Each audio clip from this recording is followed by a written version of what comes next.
झारखंड के बहुत घने और डरावने जंगलों के बीच बसी वो पुरानी कोठी आज बिल्कुल वीरान थी। रात के 11 बजे का टाइम था और चारों तरफ गहरा सन्नाटा छाया हुआ था। आसमान में काले बादलों ने चांद को पूरी तरह ढक लिया था, जिससे अंधेरा और भी घना लगा। कोठी की पुरानी दीवारों से गिरता हुआ प्लास्टर किसी बीमार इंसान की खाल जैसा लग रहा था। आदित्य एक निडर फोटोग्राफर था, जिसने अपनी पूरी जिंदगी खतरनाक जगहों पर ही बिताई थी। उसका कैमरा उसके सीने से लगा था और वो अपने भारी जूतों से सूखी पत्तियों को कुचल रहा था। नीलगढ़ की इस हवेली के बारे में उसने कई डरावने किस्से अपने बचपन के दिनों में सुने थे। वो यहां केवल एक रात रुककर उन खंडहरों की कुछ बेहतरीन तस्वीरें लेना चाहता था। उसकी उम्र अभी सिर्फ 30 साल की थी, पर उसके चेहरे पर तजुर्बे की कई गहरी लकीरें मौजूद थी।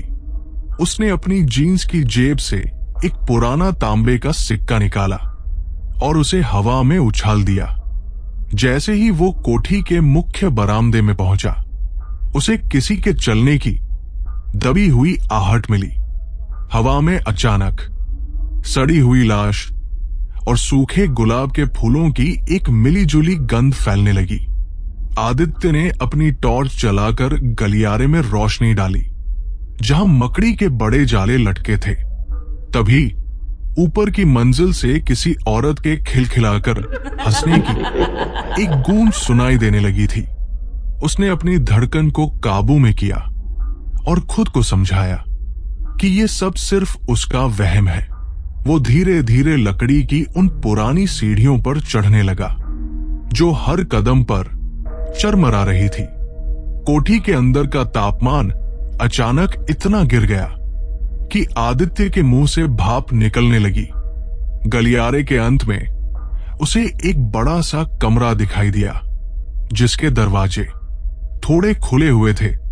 जैसे ही उसने उस कमरे के अंदर कदम रखा, उसके पीछे का भारी दरवाजा जोर से बंद हो गया। कमरे के बीचों बीच एक बहुत बड़ा आदमकद आईना रखा था, जिस पर धूल की मोटी परत जमी थी। आदित्य ने अपने रूमाल से आईने को साफ किया तो उसे अपनी परछाई के पीछे कोई खड़ा दिखा। वो एक औरत थी, जिसके लंबे काले बाल उसके घुटनों तक लटक रहे थे और उसने सफेद साड़ी पहनी थी। आदित्य का दिल जोरों से धड़कने लगा और उसके हाथ से उसका कीमती कैमरा नीचे गिर गया। जब उसने पीछे मुड़कर देखा तो वहां कोई नहीं था और पूरा कमरा बिल्कुल खाली पड़ा था। आईने में फिर से झांकने पर उसे वही औरत अपनी तरफ हाथ बढ़ाते हुए दिखाई दे रही थी। उसकी आंखों से खून की पतली धार बह रही थी और उसके दांत आरी की तरह बेहद नुकीले थे। आदित्य ने कमरे से बाहर भागने की कोशिश की, पर उसे लगा कि फर्श पर पैर जम गए हैं। कोठी की खामोशी अब घुंघरुओं की एक तेज और डरावनी आवाज में तब्दील होने लगी थी। अचानक कमरे की छत से खून की बूंदें टपकने लगी और फर्श धीरे धीरे लाल होने लगा था। पिशाचिनी की भयानक हंसी अब पूरे घर की दीवारों में एक साथ गूंजने लगी थी, जिससे कान फटने लगे। उसने अपनी जेब से माचिस निकाली और एक तीली जलाकर उस कमरे के अंधेरे को दूर करना चाहा। रोशनी होते ही उसने देखा कि कोठी की दीवारों पर इंसानी हड्डियों के कई ढांचे लटके थे। ये कोई साधारण हवेली नहीं थी, बल्कि पिशाचिनी का एक कसाई खाना था, जहां वो शिकार करती थी।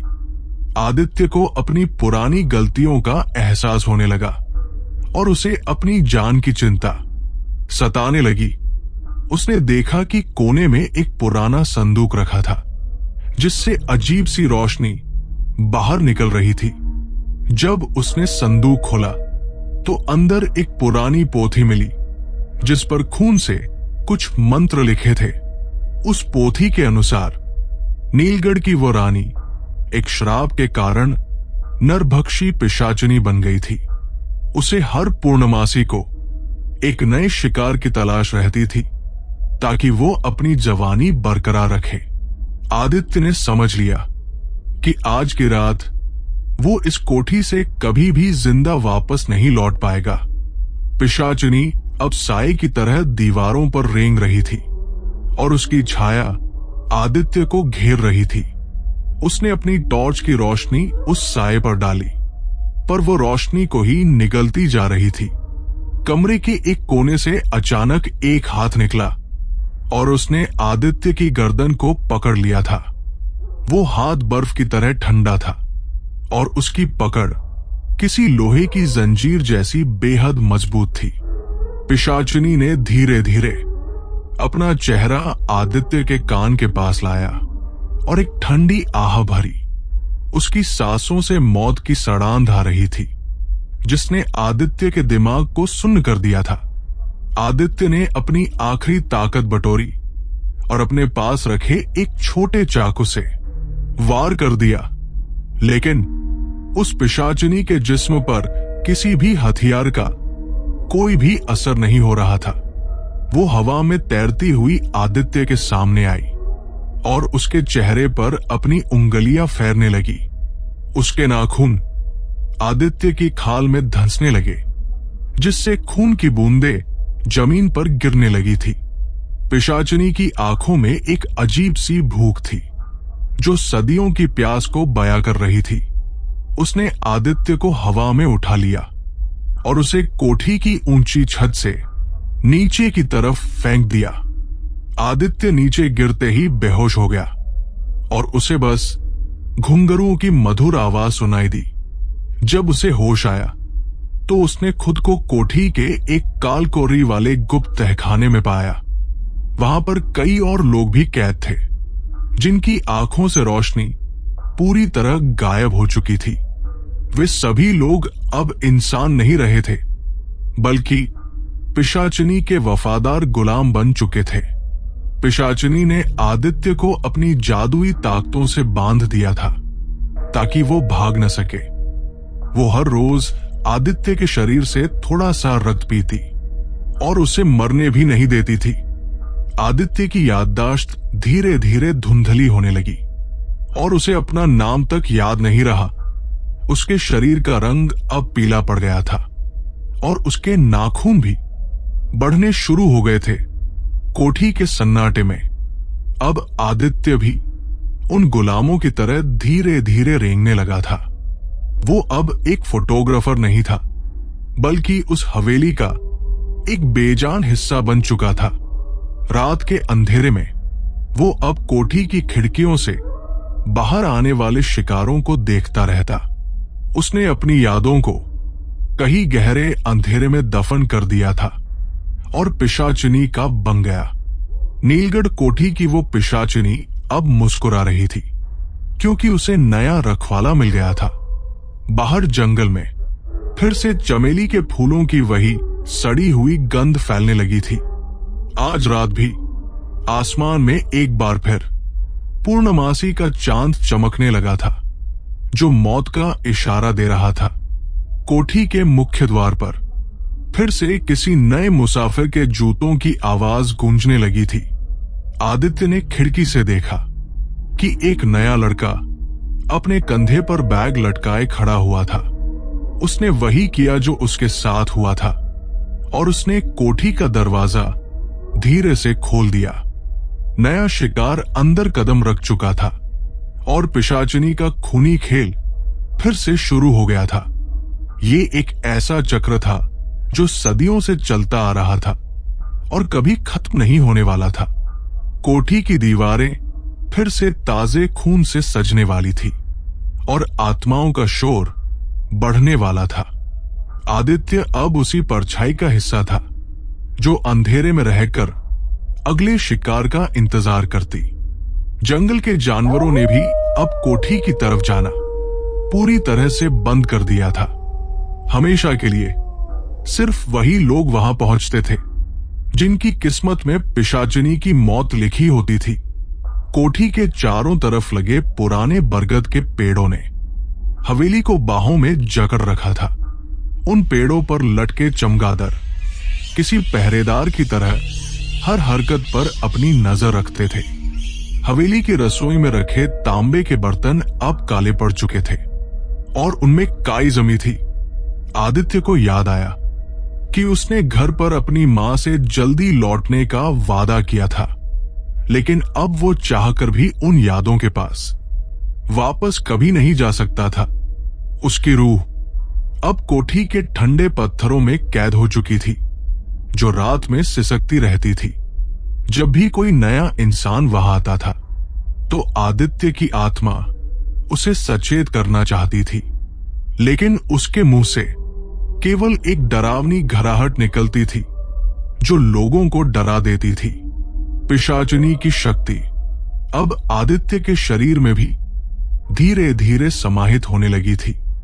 उसे अब अंधेरे में साफ दिखाई देता था और वह दीवारों पर बड़ी तेजी से चढ़ सकता था।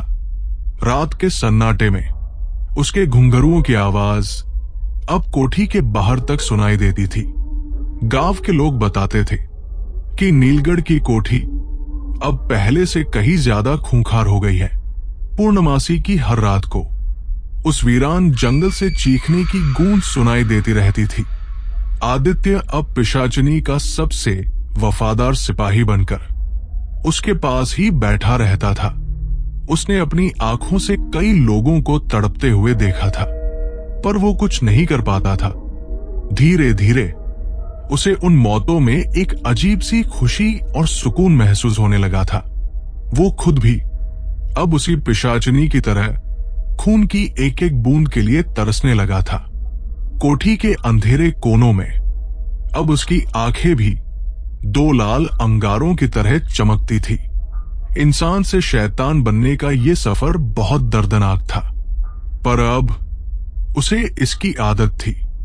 हवेली के हर पत्थर पर अब आदित्य के नाखूनों के गहरे निशान मौजूद हो गए थे। वो अब अपनी किस्मत को स्वीकार कर चुका था और अगली बलि का इंतजार था। नीलगढ़ की कोठी का ये खूनी इतिहास अब एक नए अध्याय के लिए तैयार खड़ा हुआ था। अंधेरे ने अब उजाले को पूरी तरह निगल लिया था और पिशाचिनी का राज कायम था। उस जंगल से गुजरने वाले राही को घुंघरुओं की आवाज सुनकर कभी भी पीछे नहीं मुड़ना, क्योंकि नीलगढ़ की वो पुरानी पिशाचिनी और उसका नया रखवाला अब शिकार का इंतजार था। कोठी का दरवाजा हमेशा खुला रहता है ताकि मौत का ये सिलसिला कभी भी न रुके। पूर्णमासी की रात अब फिर से करीब आ रही थी और हवाओं में खौफ बढ़ने लगा था। नीलगढ़ के उस वीरान खंडहर की कहानी अब झारखंड के हर घर में एक खौफनाक हकीकत थी। सदियों से प्यासी वो पिशाचिनी आज भी अपनी जवानी को बचाने के लिए नए रक्त की प्यासी। कोठी की हर ईंट से अभी वही पुरानी और सड़ी हुई चमेली के फूलों की गंध आती थी। रात के अंधेरे में हवेली के अंदर जलने वाले दिए किसी अदृश्य हाथ की मौजूदगी बताते। आदित्य का वो पुराना कैमरा अब भी कोठी के धूल भरे फर्श पर एक खामोश गवाह सा पड़ा था। नीलगढ़ कोठी की खामोशी अब भी रूहों के एक डरावने और खूनी संगीत से हर रात गूंजती। मौत का वो तांडव अब कभी नहीं थमेगा, क्योंकि पिशाचिनी का साम्राज्य बहुत गहरा था। चांद की रोशनी में कोठी की परछाई अब किसी भूखे दानव की तरह जंगल को निगल रही थी।